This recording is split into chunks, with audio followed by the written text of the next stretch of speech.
चलो let's just start with the discussion. तो मैं बात कर रहा था कि ग्रुप 2 के अंदर अकाउंटिंग स्टैंडर्ड्स अपन लोग आज से चालू कर रहे हैं। देखते धीरे धीरे दो दो तीन तीन दिन हर एक स्टैंडर्ड को लगेंगे। अब इसके अंदर जो अकाउंटिंग स्टैंडर्ड्स है वो देखो यहाँ पे दिए हुए, चैप्टर ओवरव्यू के अंदर सारे अकाउंटिंग स्टैंडर्ड्स दिए हुए।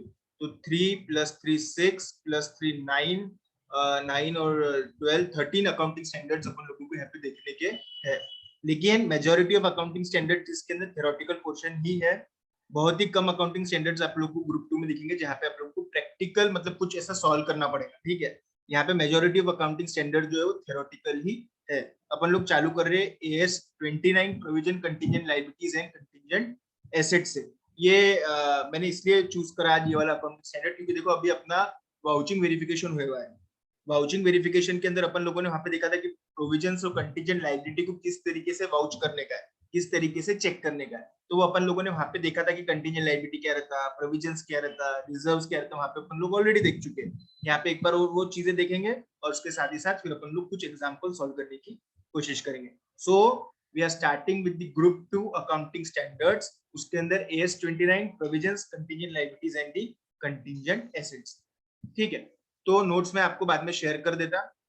अपन लोग अभी चालू करते हैं नोट्स से ही। हाँ, AS 29 provisions contingent liabilities and contingent asset. क्या ऑब्जेक्टिव्स है ये अकाउंटिंग स्टैंडर्ड के पीछे? ये अकाउंटिंग स्टैंडर्ड के पीछे ये ऑब्जेक्टिव बेसिकली है कि जैसे कोई भी ऑर्गेनाइजेशन जैसे प्रोविजंस बनाती है या फिर कंटीजेंट लायबिलिटीज बनाती है, तो किस तरीके से उन्होंने मेजर करना चाहिए, किस तरीके से उन्होंने उसका रिकॉग्निशन क्राइटेरिया क्या रहना चाहिए कि कब प्रोविजन बनाना चाहिए, कब कंटीजेंट लायबिलिटी बनाना चाहिए। रिकॉग्निशन क्राइटेरिया जिसको बोला जाता है, रिकॉग्निशन क्राइटेरिया मतलब क्या कि एक ऑर्गेनाइजेशन को जैसे एम्प्लॉय को रिटायरमेंट बेनिफिट्स देने के, ठीक है, 10 साल बाद में, 4 साल बाद में, 5 साल बाद में अलग अलग एम्प्लॉइज रिटायर होने वाले हैं। तो हर एक को जब जब वो रिटायर होगा तब तक उनको पैसे देने के, ठीक है। तो मैंने इसके लिए प्रोविजन बनाना चाहिए कि मैंने इसके लिए कंटीजेंट लायबिलिटी बनाना चाहिए। समझ में आ रहा कि मैंने इसके लिए कुछ भी नहीं करना चाहिए। तो ये सब बातें यहाँ पे समझ में आएंगी कि आपको कब एक ऑर्गेनाइजेशन ने कब एक ऑर्गेनाइजेशन ने कब एक ऑर्गेनाइजेशन ने प्रोविजन बनाना चाहिए, कब एक ऑर्गेनाइजेशन ने कंटीजेंट लायबिलिटी बनाना चाहिए। तो रिकॉग्निशन क्राइटेरिया इसमें से आपको समझेगा कि हाँ ये सिचुएशन है, ये सिनेरियो है, तो XYZ वाले जो भी ऑर्गेनाइजेशन है उसने प्रोविजन बनाना चाहिए। हाँ ये सिचुएशन है, ये सिनेरियो है, तो उसने कंटीजेंट लायबिलिटी बनानी चाहिए। तो ये ऑब्जेक्टिव ऑफ AS 9 क्या है कि आपको यहाँ पे ये बता दे, बीइंग एन चार्टर्ड अकाउंटेंट, आपको एक अकाउंटेंट भी हो आप, ऑडिटर तो चेक करता है, लेकिन चेक करने के लिए आपको पता होना चाहिए कि किस तरीके से चीजें होना चाहिए। तो अकाउंट जब भी आप अकाउंटिंग स्टैंडर्ड पढ़ रहे हैं ना, तो खुद को मैनेजमेंट के साइड में रख के देखो कि आप मैनेजमेंट है, आपको खुद को अकाउंटिंग करना है, ऐसा आप समझ के चलो। समझ में आ रहा? जब भी आप ऑडिट पढ़ रहे हैं ना, तो आप ऑडिटर मतलब टेबल के इस साइड हो, समझ में आ रहा, चेक करने वाले के साइड पे हो। और यहाँ पे जब आप अकाउंट्स पढ़ रहे हो तो ऐसा समझो कि आप अकाउंटिंग कर रहे हैं, आप मैनेजमेंट के साइड में। देखो बीइंग अ चार्टर्ड अकाउंटेंट आप ऑडिटर भी बन सकते हैं या फिर जॉब भी कर सकते हैं। जॉब करेंगे तो अकाउंटिंग सब आपको पता होना चाहिए, अकाउंटिंग स्टैंडर्ड्स पता होना चाहिए, उसके हिसाब से तो अकाउंटिंग होती है। तो आप जब भी अकाउंट्स पढ़ रहे हो तो आप यहाँ पे समझो you are on the side of the management, जहाँ पे आपको खुद को अकाउंटिंग करना है, खुद को प्रिंसिपल्स अप्लाई करने का है, खुद को फाइनेंशियल स्टेटमेंट्स बनाने की है। The recognition criteria and measurement basis are to be applied to the provisions in the contingent liability.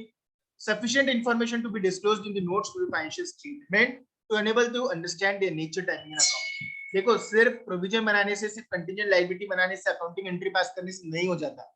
आपको सफिशिएंट इन्फॉर्मेशन देना पड़ेगी कि प्रोविजन किस बेसिस पे बनाया है। ये अमाउंट जैसे 2 लाख का प्रोविजन बनाया आपने, तो 2 लाख का ही क्यों बनाया, क्या बेसिस था, क्या लेवल ऑफ अंडरस्टैंडिंग था आपका, क्या जजमेंट था, क्या प्रोफेशनल जजमेंट था, क्या अजम्पशंस थे जिसको लेकर आपने प्रोविजन बनाया हुआ है या फिर जिसको लेकर आपने कंटीजेंट लायबिलिटी बनाया हुआ है। तो ये सारी बातें आप लोगों को डिस्कस करना है। पहली बात तो प्रोविजन ही क्यों या कंटीजेंट लायबिलिटी, रिकॉग्निशन क्राइटेरिया कि ये फलाना फलाना चीजें इसके लिए प्रोविजन बनाना, कि फलाना फलाना चीजें इसके लिए कंटीजेंट लायबिलिटी बनाना।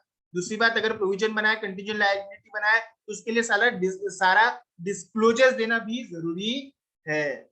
और appropriate accounting for the contingent asset, ठीक है, कंटीजेंट एसेट है उनका भी एप्रोप्रिएट अकाउंटिंग दिखना चाहिए।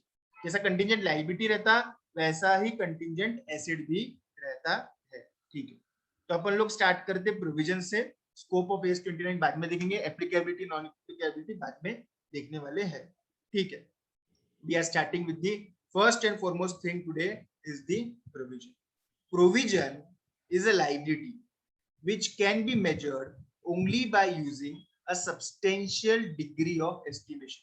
तो क्या बोल रहे हैं यहाँ पे, प्रोविजन क्या बोल रहा है वो, इट इज अ लायबिलिटी, ठीक है, which can be measured only by using a substantial degree of estimation. मतलब क्या बोल रहा है ये, प्रोविजन बोले एक लायबिलिटी है। लायबिलिटी मतलब क्या है, आपको किसी को तो भी कुछ पे करना है, किसी को तो भी कुछ पैसा देने का है, किसी को तो भी कुछ रिसोर्सेज बोलो, बेनिफिट्स बोलो, पैसा बोलो, कोई ना कोई चीज आपको सामने वाले को देने का है, ठीक है। अब प्रोविजन क्या बोलते हैं, एक लायबिलिटी है, ठीक है, which can be measured only by using a substantial degree of estimation. मतलब एक लायबिलिटी तो है, लेकिन आप वो लायबिलिटी का एग्जैक्ट अमाउंट नहीं बता सकते, आप सिर्फ उसको एस्टिमेट कर सकते हो।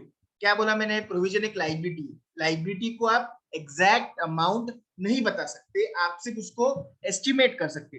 जैसे मैंने क्या एस्टिमेट करा कि हर साल हमारे ऐसे बोले 5 लोग छोड़ के जाएंगे, ये मैं एस्टिमेट करा 5 लोग छोड़ के जाएंगे, तो बोले 50,000 हर एक को देना पड़ता, फॉर एग्जाम्पल 2.5 लाख रुपए बोले हर साल देना पड़ेंगे, उसके लिए मैं अभी से प्रोविजन करके रखा। लेकिन यहाँ पे 5 लोग छोड़ के जाएंगे, ये एस्टिमेट है, 50,000 देना पड़ेगा, ये एस्टिमेट है, शायद हर एक 55,000 भी देना पड़ सके। तो प्रोविजन क्या है बोले, पहली बात तो ये सेट कर लो, ये मान लो, ये समझ लो, ये पक्का कर लो दिमाग में कि एक लायबिलिटी है, ऑफ कोर्स लायबिलिटी साइड में लिखता हूँ, और which can be measured only by using a substantial degree of estimation, उसका एग्जैक्ट अमाउंट आप नहीं निकाल सकते हैं। अब उसका रिकॉग्निशन क्राइटेरिया देखो, जब भी अपन लोग अकाउंटिंग स्टैंडर्ड पढ़ रहे तो हर एक चीज का रिकॉग्निशन क्राइटेरिया वो एएस की जान रहती, समझ में आ रहा क्या, वो रिकॉग्निशन क्राइटेरिया वो एएस की जान रहती है, बिना रिकॉग्निशन क्राइटेरिया की कोई चीज को आप समझ ही नहीं पाएंगे। तो सबसे इंपॉर्टेंट हर एज के अंदर सबसे इंपॉर्टेंट चीज जो आप लोगों को समझना है वो है उसका recognition criteria, very important thing. Provision should be recognized when all the following conditions are satisfied। all मतलब सभी जरूरी है। entity has a present obligation as a result of past event। past event पीछे कुछ ऐसा हुआ था जिसकी वजह से अभी हमको उसको पैसा देना है। जैसे मैं एक एम्प्लॉय की सर्विसेज ले रहा हूँ पिछले 5 सालों से, जिस दिन भी वो छोड़ के जाएगा मेरे को उसको ग्रेचुटी के, पीएफ के, अर्न लीव्स के पैसे देना है। पास्ट इवेंट क्या हो गया, मेरे यहाँ पे 5 साल से वो लगातार काम कर रहा है, ओके। प्रेजेंट ऑब्लिगेशन क्या है, जिस दिन वो छोड़ के जाएगा, अब मुझे पक्का नहीं पता किस दिन छोड़ के जाएगा, लेकिन जिस दिन भी वो छोड़ के जाएगा, जिस दिन भी वो छोड़ के जाएगा मुझे उससे पैसे देना है। तो outflow of future economic benefit should be probable, जिस दिन जाएगा उस दिन पैसा लेके जाएगा, मतलब क्या हो गया, जैसे कल गया तो मुझे उसको इकोनॉमिक बेनिफिट देना पड़ेंगे in the form of money, yes, समझ में आ रहा है ना। प्रोबेबल का मतलब यहाँ पे क्या है, पॉसिबिलिटी ऑफ, देखो प्रोबेबल मतलब क्या है, मतलब ये ऐसा रहता है कि उसकी प्रोबेबिलिटी ग्रेटर देन 50% है। मतलब क्या, देने की प्रोबेबिलिटी इज ग्रेटर देन ना देने की प्रोबेबिलिटी, देने की प्रोबेबिलिटी इज ग्रेटर देन ना देने की probability। Provision should be measured reliably by substantial degree of estimation। उसको सिर्फ आप estimate कर सकते, कब छोड़ के जाएगा पक्का नहीं है, जिस दिन जाएगा उस दिन पैसा लेके जाएगा, तो पैसा देना ही है आपको, देने की probability is greater than ना देने की probability, इसका मतलब इसको बोलते हैं word probable। If all these conditions are not met, provision should not be recognized। समझ में आ रहा क्या, provision should be recognized only when these 3 conditions are met। अब अपन लोग इसके अंदर की चीजें देखते हैं, प्रेजेंट ऑब्लिगेशन मतलब क्या, पास्ट इवेंट मतलब क्या, प्रोबेबल मतलब क्या, ठीक है। कुछ कुछ समझ रखे देखो, इसका मतलब क्या है कि पहली बात इसका मतलब ये है कि आपको आपको सामने वाले को कुछ ना कुछ पैसा देने का है। अब ये कुछ ना कुछ जब पैसा देने की बात आ रही है, क्यों देना पड़ रहा, क्योंकि पास्ट में कुछ तो भी हुआ है। पास्ट में क्या हुआ है, जैसे मैंने बोला एम्प्लॉय को पैसा देने का है, जिस दिन वो जाएगा उस दिन वो पैसा लेके जाएगा। अब मैं क्या बोल रहा है, ये क्यों पैसा देने का एम्प्लॉय को, क्योंकि पास्ट में आपने उसकी सर्विसेज लिए हुई है। समझ में आ रहा क्या, तो अपन क्या बोलते हैं इसको, present obligation arising out of past. क्या बोला मैंने, इसके अंदर प्रोविजन का definition, it is a present obligation that is arising out of the past event, और उसको सेटल करने के लिए पैसा देना पड़ता है। बहुत इंपॉर्टेंट लाइन ये है कि it is a present obligation that is arising out of the past event, present obligation arising out of the past event, ये बहुत इंपॉर्टेंट है, ये लाइन ही बहुत इंपॉर्टेंट है। ये एक्चुअली इसका मतलब जान है, ये प्रोविजन की जान है डेफिनेशन। प्रेजेंट ऑब्लिगेशन है और वो पास्ट इवेंट की वजह से आ रहा है। देखो प्रेजेंट ऑब्लिगेशन मतलब क्या, an obligation is a present obligation. पहली बात, ऑब्लिगेशन मतलब क्या, किसी को कुछ तो भी देना है, मेरा आपकी तरफ पैसे देने का ऑब्लिगेशन है, मेरा कुछ ना कुछ ऑब्लिगेशन। ऑब्लिगेशन कब क्रिएट होता है, जब आपको सामने वाले को कुछ तो भी देना है, उसको आप टाल नहीं सकते हो। तो ऑब्लिगेशन मतलब कुछ तो भी देना है, ऑब्लिगेटिंग है। ऑब्लिगेटिंग मतलब, ऑब्लिगेशन मतलब कुछ तो भी देना मांगता, कुछ तो भी देना है। An obligation is a present obligation. Obligation is a present obligation मतलब क्या, कि अगर वो एम्प्लॉय आज भी जाता है तो भी मुझे पैसा देना है, कल भी जाता है तो भी पैसा देना है, परसों भी जाता है तो भी पैसा देना है, 2 साल बाद जाओ, 10 साल बाद जाओ, 20 साल बाद जाओ, जब जाएगा पैसा लेके जाएगा। Present obligation, if based on the evidence available, its existence at the balance sheet date is considered as probable. कब बोलता मैं ऑब्लिगेशन को प्रेजेंट ऑब्लिगेशन, अगर बैलेंस शीट डेट पे उसका पैसा देने का प्रोबेबिलिटी ज्यादा है। प्रोबेबल मतलब क्या, more likely than not. More likely than not मतलब क्या, देने की प्रोबेबिलिटी इज ग्रेटर देन ना देने की probability. There are more than 50% chances to get an obligation. इसका मतलब क्या, कि आपको देने की प्रोबेबिलिटी रहेंगी आपकी 51, नहीं देने की प्रोबेबिलिटी रहेंगी 49, देने की प्रोबेबिलिटी रहेंगी 60, नहीं देने की प्रोबेबिलिटी रहेंगी 40। इसका मतलब क्या हो गया, देने के चांसेस बहुत बहुत बहुत बहुत ज्यादा है एज कंपेयर टू ना देने के चांसेस। तो obligation is a present obligation based on the evidences available, its existence as at the balance sheet date is considered as probable. समझ में आ रहा क्या, बैलेंस शीट डेट पे उसको अपने को देना है, अगर वो आज जाता है तो, कल जाता है तो, परसों जाता है तो। An obligation is a present obligation if its existence at the balance sheet date is considered as probable. समझ में आ रहा क्या, प्रोबेबल है, देने की प्रोबेबिलिटी इज ग्रेटर देन ना देने की। Obligating event, an event that creates an obligation that result in an enterprise having no realistic alternative to settling that obligation। मतलब क्या, मेरे पास में और कोई चारा नहीं है, मेरे पास में कोई चारा है कि जैसे एम्प्लॉय ने बोला मैं परसों रिटायर होने वाला हूँ, परसों में जा रहा छोड़ के, मेरे को पैसे देने का के अलावा कोई चारा है कि मेरे पास, मुझे पैसे देना ही है उसको, मेरा दायित्व है उसको पैसे देना, क्योंकि मैं लगाते समय उसको बोलता मैं इतने पीए ग्रेचुटी इसके उसके पैसे देने वाला हूँ। समझ में आ रहा क्या, तो obligation is a present obligation. Present obligation मतलब क्या, मेरे को उसको पैसा देना ही चलेगा। समझ में आ रहा, मेरे को बिना दिए नहीं चलता, मेरे पास कोई अल्टरनेटिव नहीं है पैसे देने के।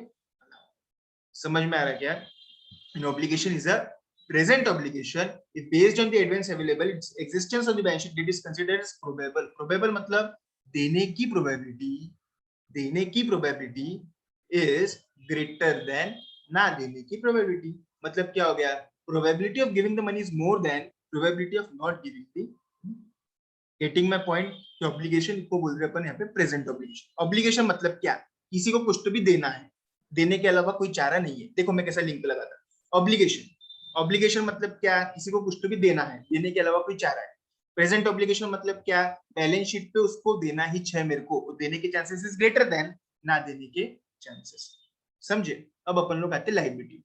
Liability is a present obligation. Liability क्या है बोले, अभी किसी को तो भी बैलेंस शीट डेट पे देना पड़ सकता है, कितना देना पक्का नहीं है। If present obligation of the enterprise rising from the past, past में कुछ ऐसा हुआ है जिसकी वजह से अभी आपको देना पड़ रहा है, settlement of which is expected to result in outflow of resources embodying economic benefits. उसको सेटल करने के लिए मुझे पैसे देना पड़ेंगे। समझ में आ रहा है क्या, कि उसको सेटल करने के लिए पैसे देना पड़ेंगे। तो लायबिलिटी क्या है, प्रेजेंट ऑब्लिगेशन। ठीक है, प्रेजेंट ऑब्लिगेशन मतलब क्या, बैलेंस शीट डेट पे देने की प्रोबेबिलिटी ज्यादा है एज कंपेयर टू ना देने। ठीक है, एक बार डबल से अपन लोग प्रोविजन में, ठीक है, provision should be recognized when all of the following events are satisfied. Entity has a present obligation as a result of past year।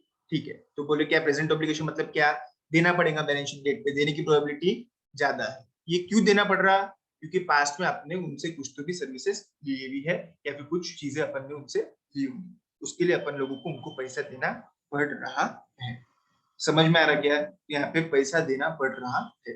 अब पास्ट इवेंट, अब क्या बोल रहे हैं अपन, लाइबिलिटी भी ऐसी लाइबिलिटी जो कि अभी पैदा हो रही, वो इसी लगा, वो अभी पैदा हो रही, तो वो क्यों आ रहा, क्यों आ रहा वो, क्योंकि पास्ट में कुछ ना कुछ सर्विसेज आप लोगों ने उनकी लिए होने वाली है। ठीक है, पास्ट इवेंट क्या रहता है, past event that leads to present obligation is called as obligating. ये तो सबको पता है कि पास्ट इवेंट के वजह से प्रेजेंट में लाइबिलिटी, प्रेजेंट में ऑब्लिगेशन तैयार हो रहा है। मतलब क्या है, ये सब चीजों की जड़ क्या है मालूम है क्या, मेरे को एम्प्लॉय को क्यों पैसे देना पड़ रहे, क्योंकि पास्ट में मैंने सर्विसेज दी हुई है, पास्ट इवेंट है इसलिए प्रेजेंट में ऑब्लिगेशन है, प्रेजेंट में ऑब्लिगेशन है इसलिए प्रेजेंट में भी लायबिलिटी है। तो ये सब चीजों की जड़ क्या है मालूम है क्या? पास्ट इवेंट के वजह से सब चीजें हो रही है, पास्ट इवेंट के कारण प्रेजेंट में ऑब्लिगेशन है, ऑब्लिगेशन मतलब देना है। समझ में आ रहा? For an event to be an obligating event, it is necessary that the enterprise has no realistic alternative to settling the obligation created by the event. मेरे पास में पैसे देने के अलावा कोई भी चारा नहीं है। समझ में आ रहा क्या? It is only those obligating event arising from the past event existing independently of the enterprise future action that are recognized as provision. उनको ही प्रोविजन बनाने का है, उनको ही प्रोविजन करके रिकॉग्नाइज करने का है जो प्रेजेंट में ऑब्लिगेशन हो रहे create due to past obligating event. समझ में आ रहा क्या? पास्ट ऑब्लिगेटिंग इवेंट के पास्ट में कुछ हुआ होगा उसके कारण ही मुझे अभी पैसे देना है। पास्ट का अगर इवेंट नहीं है, सिर्फ प्रेजेंट में अगर कुछ ऑब्लिगेशन होगी, ठीक है, तो इसके लिए प्रोविजन नहीं बनता है। जैसे दुकान में आप गए, ठीक है, दुकान से आपने 1,500 रुपए का किराना खरीदा, दुकान में अभी आप गए 1,500 रुपए का किराना आप लोगों ने खरीदा, क्या इसका प्रोविजन बनाना पड़ता क्या? नहीं, प्रोविजन नहीं है क्योंकि पास्ट में कुछ इवेंट नहीं, अभी आपको पैसा देना पड़ेगा। समझ में आ रहा है कि प्रेजेंट में उसका है, अभी देना है आपको, लेकिन ये पास्ट इवेंट इसके अंदर कुछ भी नहीं है, इसको आप पेएबल बोलते, प्रोविजन नहीं बोलते। समझ में आ रहा? प्रोविजन के लिए पीछे कुछ ऐसा हुआ होना चाहिए जिसकी वजह से अभी आपको देना पड़ रहा है। समझ में आ रहा है कि अभी आपको देना पड़ रहा है क्योंकि पीछे में कुछ ऐसी चीजें हुई है। समझ में आ रहा है क्या? तो आपको प्रेजेंट में देना पड़ता है ड्यू टू पास्ट इवेंट। समझ में आ रहा क्या? प्रेजेंट में ऑब्लिगेशन चाहिए, प्रेजेंट में ऑब्लिगेशन चाहिए। और प्रेजेंट में ऑब्लिगेशन क्यों चाहिए? क्योंकि पास्ट में कुछ इवेंट हुए हुए है। ठीक है, ये इतना पढ़ो तो पैराग्राफ, ये ऊपर वाला पैरा पढ़ो।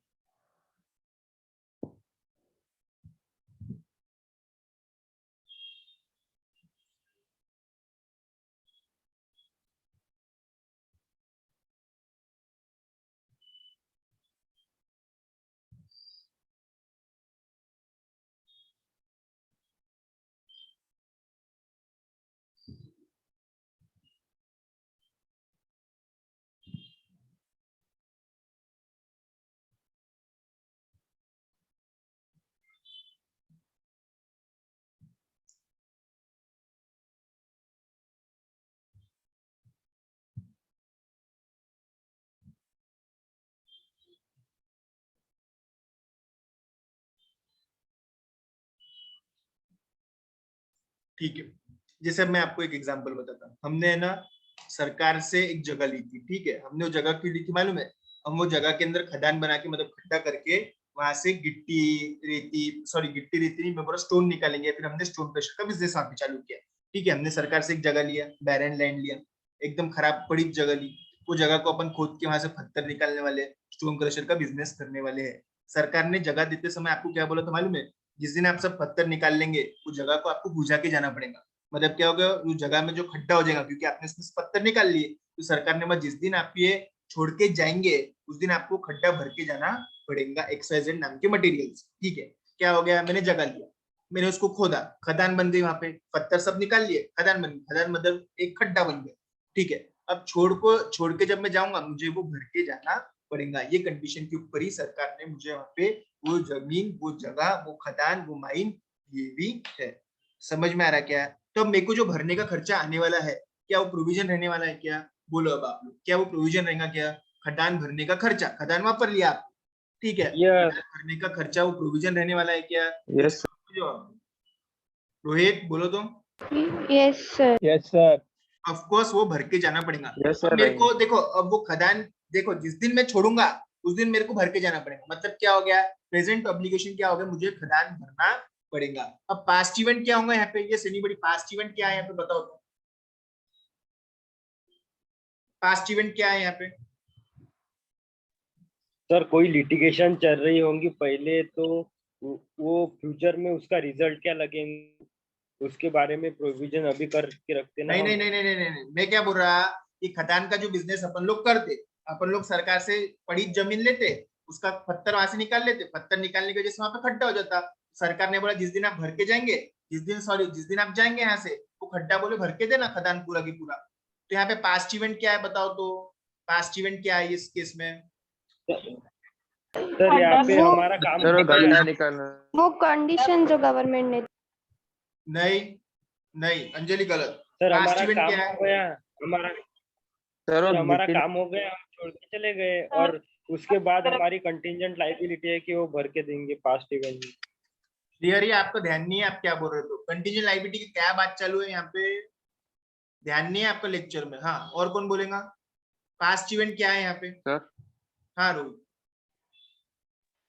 सर वो बोलो। अपन जो गिट्टी निकाले खड्डा करके वो ना पास्ट में। Of course, very good. Past event यहाँ पे ये है कि आपने गिट्टी, पत्थर, रेती जो निकलता होगा वो खदान में से निकाल लिया, जमीन में से निकाल लिया। पास्ट इवेंट में क्या है? सर्विसेज ले लिया, काम कर लिया, वो पास्ट इवेंट हो गया।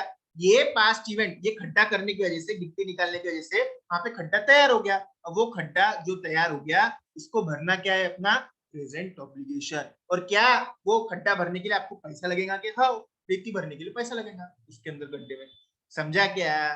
पास्ट इवेंट क्या था? खदान में काम करना, पत्थर निकाल लेने का। प्रेजेंट ऑब्लिगेशन क्या है? प्रेजेंट ऑब्लिगेशन क्या है? वो खदान को भर के देना है। क्या इससे पैसा लगेगा कि खदान को भरने को? ऑफ कोर्स, रेती लगने वाली है खदान को भरने के लिए।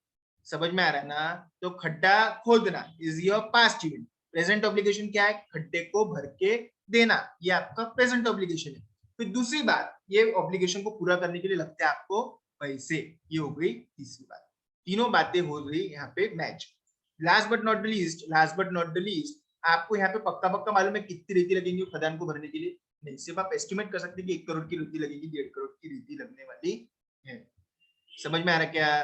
तो entity as a present obligation. अब मेरे को एक बात बताओ, प्रेजेंट ऑब्लिगेशन, यहाँ पे प्रेजेंट ऑब्लिगेशन क्यों बोल रहे खदान को भरने का? ये से नहीं बड़ी, खदान को भरने का प्रेजेंट ऑब्लिगेशन क्यों बोल रहा मैं? कौन बोल पाएगा? बोलो। सर जिस दिन हम छोड़ के जा रहे उसी दिन हमको फिल करना पड़ेगा खड्डा और छोड़ के वापस। जाना पक्का नहीं है। मैं आज भी छोड़ के गया हिमांशु, तो मुझे वो खदान भर के देना पड़ेगा। कल गया, कल भी भरना पड़ेगा। 1 साल बाद, 2 साल बाद, अरे जब जाओ तब भर के देना पड़ेगा। ये भर के क्यों देना पड़ रहा? क्योंकि पास्ट में आपने उसको यूज कर लिया। Getting my point?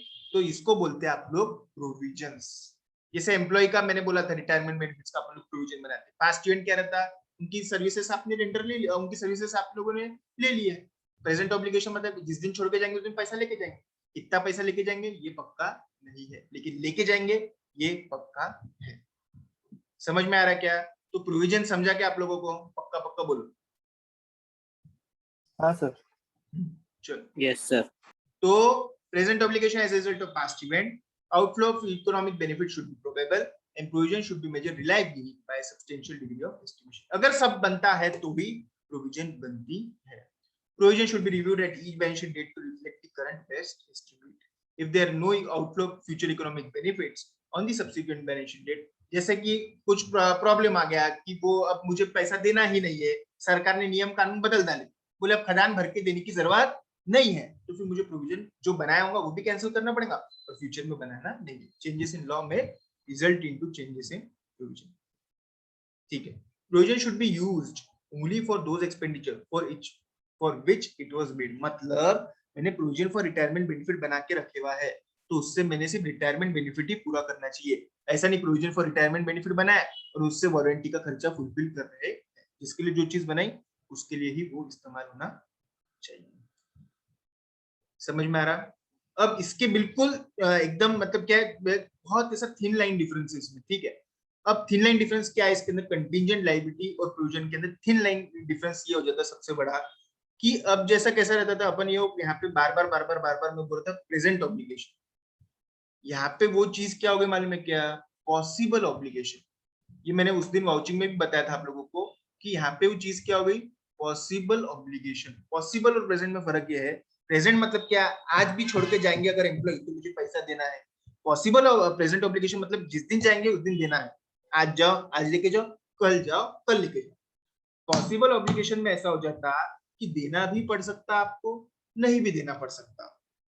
समझ में आ रहा? इतना ही डिफरेंस है इसके। A possible obligation that arises from the past event, an existence of which will be confirmed only by occurrence or non-occurrence of one or more uncertain future event, not within the control of the enterprise. Similar definition मैंने vouching में ली हुई है कि मुझे देना भी पड़ सकता, नहीं भी देना पड़ सकता है। मेरा देना या नहीं देना कोई एक फ्यूचर इवेंट के ऊपर निर्भर करता है। जैसा कि मेरे ऊपर कोर्ट के अंदर किसी ने भी केस डाली हुई है पेटेंट इंफ्रिंजमेंट का, वो बोले कि आप हमारा प्रोडक्ट के जैसा डिजाइन इस्तेमाल कर रहे हो। मैं बोला नहीं इस्तेमाल करता, उन्होंने मेरे ऊपर केस डाल दी, मैं भी केस लड़ रहा जोरों शोरों से, वो भी केस लड़ रहा जोरों शोरों से। उन्होंने मेरे ऊपर 1 करोड़ रुपए का नुकसान भरपाई का दावा डाले हुआ है। अगर मैं हर गया तो मुझे 1 करोड़ रुपए देना पड़ेगा, नहीं हरा तो नहीं देना पड़ेगा। अब मैं 1 करोड़ के लिए यहाँ पे बनाऊं के प्रोविजन नहीं, क्यों? क्योंकि मुझे बैलेंस शीट डेट पे देना है कि 1 करोड़ रुपए, ऑफ कोर्स नॉट। तो ये प्रेजेंट ऑब्लिगेशन है क्या? नहीं, ये पॉसिबल ऑब्लिगेशन। मेरा 1 करोड़ रुपए देना या नहीं देना कोई एक फ्यूचर इवेंट के ऊपर डिपेंड करता है। फ्यूचर इवेंट क्या है? कोर्ट में केस जीतने या हारने के ऊपर, और कोर्ट में केस जीतना या हारना मेरे हाथ में नहीं। समझ में आ रहा है? तो प्रेजेंट ऑब्लिगेशन मतलब बैलेंस शीट डेट पे देना है, पॉसिबल ऑब्लिगेशन मतलब देना भी पड़ सकता, नहीं भी देना पड़ सकता। मेरा देना या नहीं देना कोर्ट के अंदर केस जीतने या हारने के ऊपर डिपेंड करता है। कोर्ट के अंदर केस जीतना या हारना मेरे हाथ में नहीं। समझ में आ रहा? तो पहली case contingent liability, possible obligation. समझ में आ रहा कि आप लोगों को पॉसिबल ऑब्लिगेशन है। An obligation is a possible obligation if based on the evidences available, its existence at the balance sheet date is considered as not probable। मतलब क्या हो गया? नॉट प्रोबेबल का मतलब क्या रहेगा यहाँ पे? ये से नहीं बड़ी, मैंने प्रोबेबल का बताया था मतलब आपको। नॉट प्रोबेबल का मतलब क्या रहेगा? बोलो तो, कौन बोल पाएगा? कौन बोल पाएगा नॉट प्रोबेबल का मतलब? सर Not नहीं देने की probable- प्रोबेबिलिटी ज्यादा होंगी उसमें। नॉट प्रोबेबल, हाँ कौन बोल रहा था? बोलो, शांति से बोलो, आराम से। सर उसमें नहीं देने की प्रोबेबिलिटी ज्यादा होंगी। नहीं देने की प्रोबेबिलिटी ज्यादा होंगी, बराबर है। मतलब क्या हो गया? नहीं देने की प्रोबेबिलिटी मतलब क्या? देने की probability is not greater than नहीं देने की प्रोबेबिलिटी, है ना? प्रोबेबल में क्या बोलता था मैं? गिविंग की probability is more than not giving की प्रोबेबिलिटी। अब यहाँ पे नॉट प्रोबेबल में क्या रहेंगे कि नॉट गिविंग की प्रोबेबिलिटी ज्यादा है एज कंपेयर टू गिविंग। समझ में आ रहा है आप लोगों को? मतलब क्या, पैसे देने के चांसेस कम, ऊपर पैसे देने के चांसेस ज्यादा थे एज कंपेयर टू नहीं देने। यहाँ पे पैसे नहीं देने के चांसेस ज्यादा एज कंपेयर टू देने के। Not probable, not probable. समझ में आ रहा है क्या? यहाँ पे देखो, there are more than 50% chances to get an obligation. यहाँ पे क्या बोलूंगा मैं? There are more than 50% chances to not to get an obligation. Not to get an obligation, नहीं देने की प्रोबेबिलिटी ज्यादा है एज कंपेयर टू देने की। ऊपर देने की प्रोबेबिलिटी ज्यादा है तो प्रेजेंट ऑब्लिगेशन, नीचे नहीं देने की प्रोबेबिलिटी ज्यादा है। समझ में आ रहा? नहीं देने की प्रोबेबिलिटी ज्यादा है, मतलब यहाँ पे हुआ तो मेरे 50% chances to get an obligation. अब यहाँ पे क्या बोलूंगा? 50% chances to not get an obligation. Okay, तो फिर अपन लोग क्या बनाते हैं इसके अंदर? Contingent liability. Of course contingent liability की कोई भी अकाउंटिंग ट्रीटमेंट नहीं हुई। एक तो ऊपर वाले पार्ट के लिए होता कंटीजेंट लायबिलिटी की पॉसिबल ऑब्लिगेशन, या फिर यहाँ पे प्रेजेंट ऑब्लिगेशन है, ये सब चीजें है, लेकिन आप उसको एस्टिमेट ही नहीं कर सकते कि कितना अमाउंट लगने वाला है, तो भी कंटीजेंट लायबिलिटी बनता है। ऊपर वाले इसमें प्रेजेंट ऑब्लिगेशन था और आप अमाउंट एस्टिमेट कर सकते थे। अब नीचे इसमें क्या बोल रहा मैं? प्रेजेंट ऑब्लिगेशन है, पास्ट इवेंट है, सब कुछ वैसे ही है, लेकिन यहाँ पे आप एस्टिमेट ही नहीं कर सकते कि आपको पैसा देना कितना पड़ने वाला है। मतलब क्या हो गया? यहाँ पे बहुत रिमोट चांसेस है प्रोविजन के आपको यहाँ पे कंटीजेंट लायबिलिटी बनाना पड़ने वाला है। समझ में आ रहा है कि आपको यहाँ पे क्या हो गया? रिलायबल एस्टिमेट ही नहीं बना सकते आप, तो फिर प्रोविजन बना सकते कि नहीं? जो आप अमाउंट ही असर्टेन नहीं कर सकते, वहां पे आप प्रोविजन की अकाउंटिंग एंट्री कैसे करेंगे?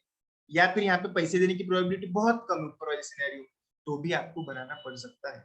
इन शॉर्ट ऊपर का अगर ये नॉट प्रोबेबल होगा, मतलब देने की प्रोबेबिलिटी बहुत कम होगी, तो कंटीजेंट लायबिलिटी बनता, या फिर ऊपर वाले के इसके अंदर आप एस्टिमेट ही नहीं कर पा रहे अमाउंट का, तो प्रोविजन बनाने का सवाल ही नहीं उठता है। देखो, प्रोविजन बनाने के लिए आपको लगता अमाउंट क्यों लगता? बोले क्योंकि अकाउंटिंग एंट्री पास करना पड़ेगी पीएनएल को डेबिट करके, जहां अमाउंट ही नहीं असर्टेन कर सकते हैं। बहुत ही रेयर सर्कमस्टेंसेस में हो सकते हैं जहां पे आप अमाउंट ही असर्टेन नहीं कर सकते, फिर ही कंटीजेंट लायबिलिटी बनाना पड़ेगा। Recognition criteria of course books में तो आता ही नहीं है, सिर्फ डिस्क्लोजर रहने वाला, समझे? बुक्स में तो आते ही, सिर्फ डिस्क्लोजर्स आप लोगों को देना है।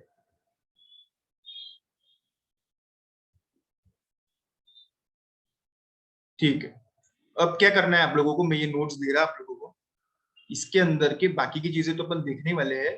आपको अब क्या करना है मालूम है कि इसके अंदर जितने ज्यादा आप क्वेश्चंस करेंगे ना उतना ज्यादा आप लोगों के लिए अच्छा रहने वाला है। समझ में आ रहा है कि जितने ज्यादा आप लोग क्वेश्चंस कर पाएंगे उतना ज्यादा अच्छा आप लोगों के लिए रहेगा। तो इसके अंदर अलग अलग क्वेश्चंस दिए हुए हैं, ठीक है, अलग अलग क्वेश्चंस दिए हुए आप लोगों को, क्वेश्चन सॉल्व करने की कोशिश करो। प्रोविजंस और कंटीजेंट लायबिलिटी के ऊपर क्वेश्चंस है, ठीक है। मैं नोट्स आप लोगों को इमीडिएटली अभी के अभी भेज देता और वो भी बोल देता कि कौन से क्वेश्चंस आप लोगों को करने का है, ठीक है।